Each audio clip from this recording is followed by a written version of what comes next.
Skulls in the Stars by Robert E. Howard.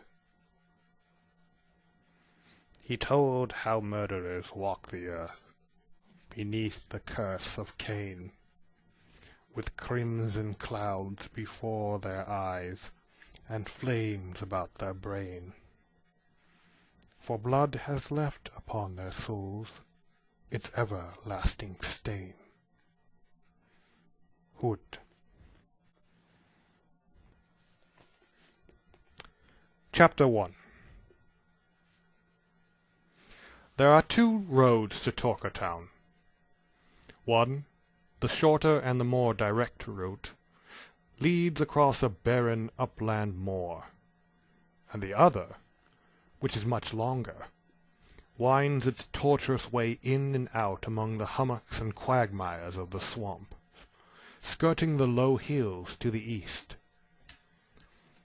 It was a dangerous and tedious trail, so Solomon Kane halted in amazement when a breathless youth from the village he had just left overtook him and implored him for God's sake to take the swamp road. "The swamp road?" Kane stared at the boy. He was a tall, gaunt man, was Solomon Kane. His darkly pallid face and deep brooding eyes made more sombre by the drab puritanical garb he affected. "Yes, sir, 'tis far safer," the youngster answered his surprised exclamation. "Then the moor road must be haunted by Satan himself, for your townsmen warned me against such traversing the other." "Because of the quagmire, sir, that you might not see in the dark. You had better return to the village and continue your journey in the morning, sir." "Taking the swamp road?" "Yes, sir." Kane shrugged his shoulders and shook his head. "The moon rises almost as soon as twilight dies. By its light I can reach Torkertown in a few hours, across the moor." "Sir, you had better not. No one ever goes that way. There are no houses at all upon the moor, while in the swamp there is the house of old Ezra, who lives there all alone, since his maniac cousin Gideon wandered off and died in the swamp and was never found. And old Ezra, through a miser, would not refuse you lodging should you decide to stop until morning.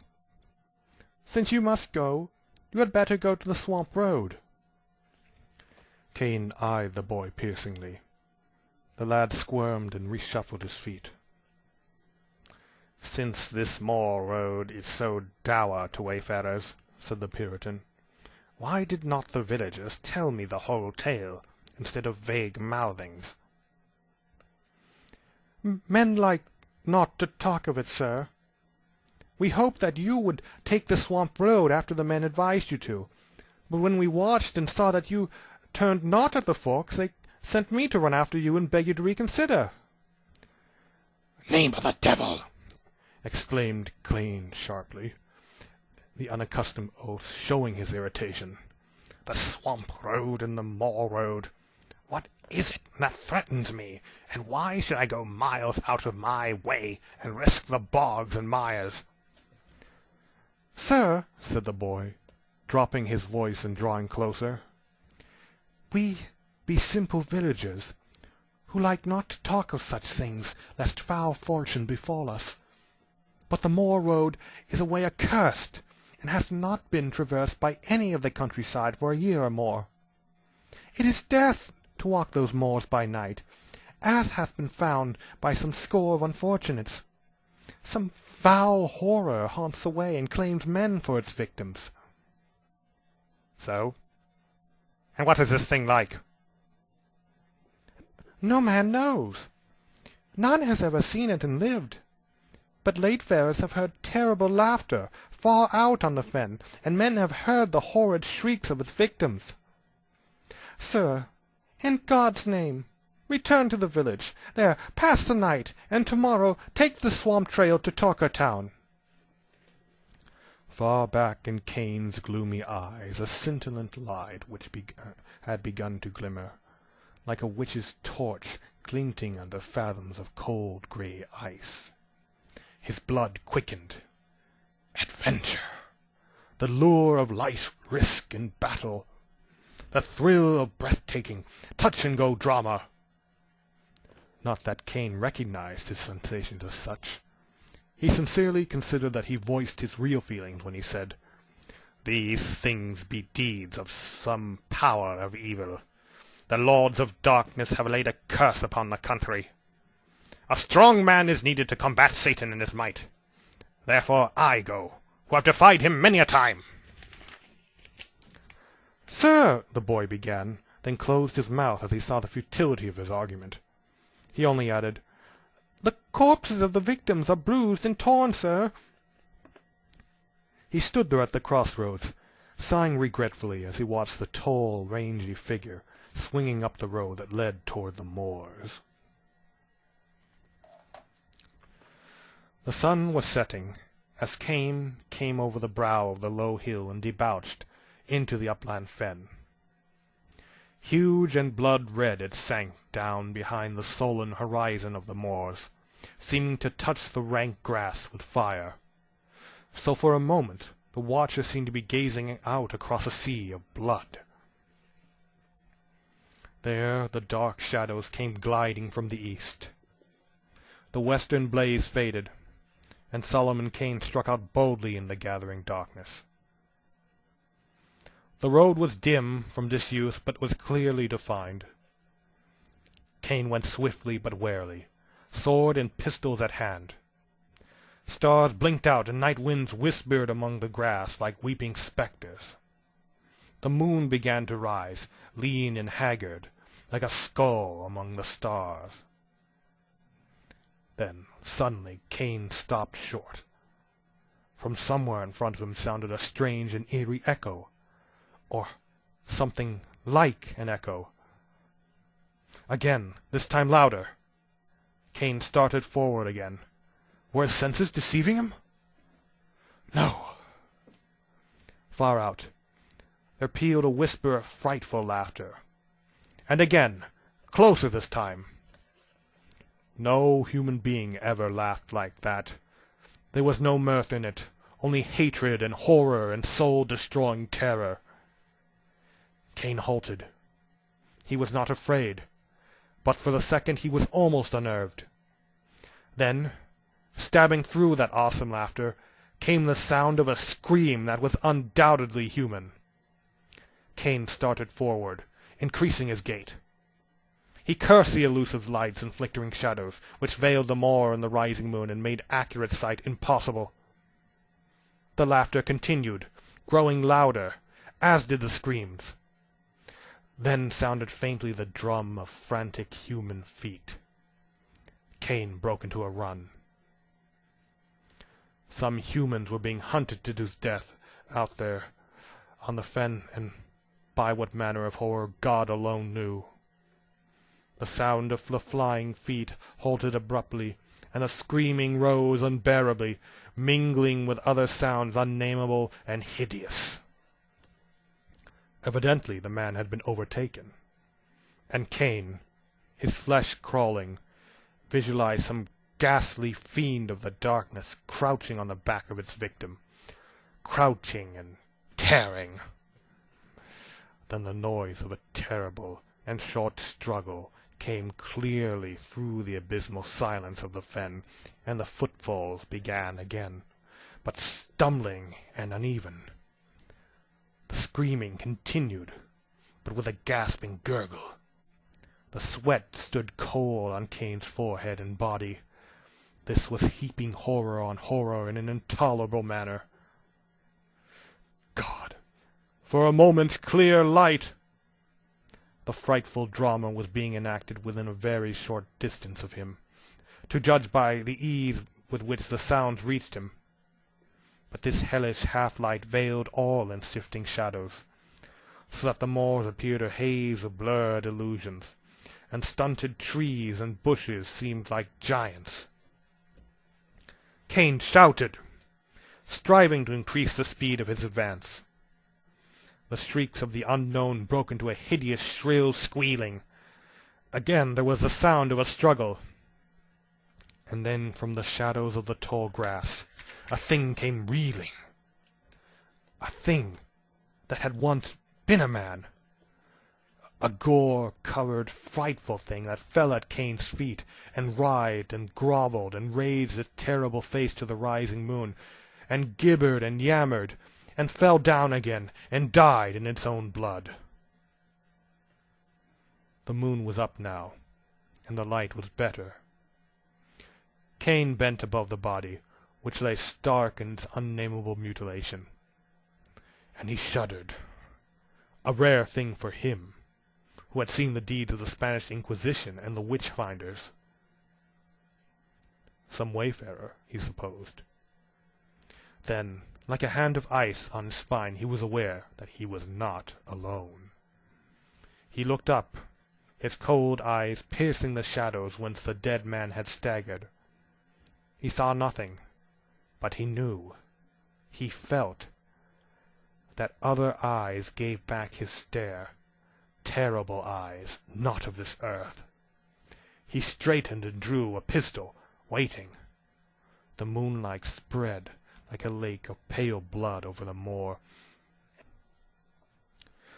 The shadows melted, and Cain saw. At first he thought it was only a shadow of mist, a wisp of moor fog that swayed in the tall grass before him. He gazed. More illusion, he thought. Then the thing began to take on the shape, vague and indistinct. Two hideous eyes flamed at him, eyes which held all the stark horror which had been the heritage of man since the fearful dawn ages, eyes frightful and insane, with an insanity transcending earthly insanity. The form of the thing was misty and vague, a brain-shattering travesty on the human form, like, yet horridly unlike. The grass and bushes beyond showed clearly through it. Cain felt the blood pound in his temples. Yet he was as cold as ice. How such an unbeatable being as that which wavered before him could harm a man in a physical way was more than he could understand. Yet the red horror at his feet gave mute testimony that the fiend could act with terrible material effect. Of one thing Cain was sure. There would be no hunting of him across the dreary moors, no screaming and fleeing to be dragged down again and again. If he must die, he would die in his tracks, his wounds in front. Now, a vague and grisly mouth gaped wide, and the demoniac laughter again shrieked out, soul-shaking in its nearness. And in the midst of that threat of doom, Cain deliberately leveled his long pistol and fired. A maniacal yell of rage and mockery answered the report, and the thing came at him like a flying sheet of smoke, long, shadowy arms stretched to drag him down. Cain, moving with the dynamic speed of a famished wolf, fired the second pistol, with as little effect, snatched his long rapier from its sheath, and thrust into the center of the misty attacker. The blade sang as it passed clear through, encountering no solid resistance, and Cain felt icy fingers grip his limbs, bestial talons tear his garments and the skin beneath. He dropped the useless sword and sought to grapple with his foe. It was like fighting a floating mist, a flying shadow armed with dagger-like claws. His savage blows met empty air, his lean, mighty arms, in whose grasp strong men have died, swept nothingness and clutched emptiness. Naught was solid or real save the flaying ape-like fingers with their crooked talons and the crazy eyes which burned into the shuddering depths of his soul. Cain realized that he was in a desperate plight indeed. Already his garments hung in tatters, and he bled from a score of deep wounds. But he never flinched, and the thought of flight never entered his mind. He had never fled from a single foe, and had the thought occurred to him, he would have flushed it with shame. He saw no help for it now, but that his form should lie there beside the fragments of the other victim. But the thought held no terrors for him. His only wish was to give as good an account of himself as possible before the end came, and, if he could, to inflict some damage on his unearthly foe. There, above the dead man's torn body, man fought with demon under the pale light of the rising moon, with all the advantages with the demon save one, and that one was enough to overcome all the others. For if abstract hate may bring into material substance a ghostly thing, may not courage, equally abstract, form a concrete weapon to combat that ghost? Cain fought with his arms, and his feet, and his hands, and he was aware, at last, that the ghost began to give back before him, and that the fearful laughter changed to screams of baffled fury. For man's only weapon is courage, that flinches not from the gates of hell itself, and against such not even the legions of hell can stand. Of this Cain knew nothing. He only knew that the talons which tore and rendered him seemed to grow weaker and wavering, that a wild light grew and grew in the horrible eyes, and reeling and gasping he rushed in, grappled the thing at last, and threw it. And as they tumbled about on the moor, and it writhed and lapped his limbs like a serpent of smoke, his flesh crawled, and his hair stood on end, for he began to understand its gibbering. He did not hear and comprehend as a man hears and comprehends the speech of a man, but the frightful secrets it imparted in whisperings and yammerings and screaming silences sank fingers of ice and flame into his soul, and he knew. All this I had from Gideon's ghost, in his yammerings and his whisperings and his shrieking silences. Not but your death will lay that ghost. Ezra listened in breathless silence, and Cain pronounced the words of his doom. A hard thing it is, said Cain somberly, to sentence a man to death in cold blood, and in such a manner as I have in mind. But you must die, that others may live, and God knoweth you deserve death. You shall not die by noose, bullet, or sword, but at the talons of him you slew, for naught else will satiate him. At these words Ezra's brain shattered, his knees gave way, and he fell grovelling and screaming for death, begging them to burn him at the stake, to flay him alive. Cain's face was set like death, and the villagers, the fear rousing their cruelty, bound the screeching wretch to the oak tree, and one of them bade him make his peace with God. But Ezra made no answer, shrieking in a high, shrill voice with unbearable monotony. Then the villager would have struck the miser across the face, but Cain stayed him. Let him make his peace with Satan, whom he is more like to meet, said the Puritan grimly. The sun is about to set. Loose his cords, so that he may work loose by dark, since it is better to meet death free and unshackled than bound like a sacrifice. As they turned and left him, old Ezra yammered and gibbered inhuman sounds, and then fell silent, staring at the sun with a terrible intensity. They walked away across the fen, and Cain flung a last look at the grotesque form bound to the tree, seeming in the uncertain light like a great fungus growing to the bole. And suddenly the miser screamed hideously.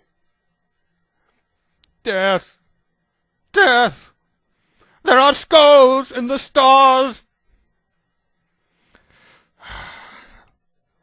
Life was good to him, though he was gnarled and churlish and evil, Cain sighed. Mayhap God had a place for such souls where fire and sacrifice may cleanse them of their dross, as fire cleans a forest of fungus things. Yet my heart is heavy within me. "Nay, sir," one of the villagers spoke, "you have done but the will of God, and good alone shall come of this night's deed." "Nay," answered Cain heavily, "I know not. I know not." The sun had gone down, and night spread with amazing swiftness, as if great shadows came rushing down from unknown voids to cloak the world of hurrying darkness. Through the night came a weird echo, and the men halted and looked back the way they had come. Nothing could be seen. The moor was an ocean of shadows, and the tall grass about them bent in long waves before the faint wind, breaking the deathly stillness with breathless murmurings. Then far away the red disk of the moon rose over the fen, and for an instant a grim silhouette was etched blackly against it. A shape came flying across the face of the moon, a bent, grotesque thing whose feet seemed scarcely to touch the earth. And close behind came a thing like a flying shadow, a nameless, shapeless horror. A moment the racing twain stood out boldly against the moon. Then they merged into one unnameable, formless mass and vanished into the shadows. Far across the fen sounded a single shriek of terrible laughter.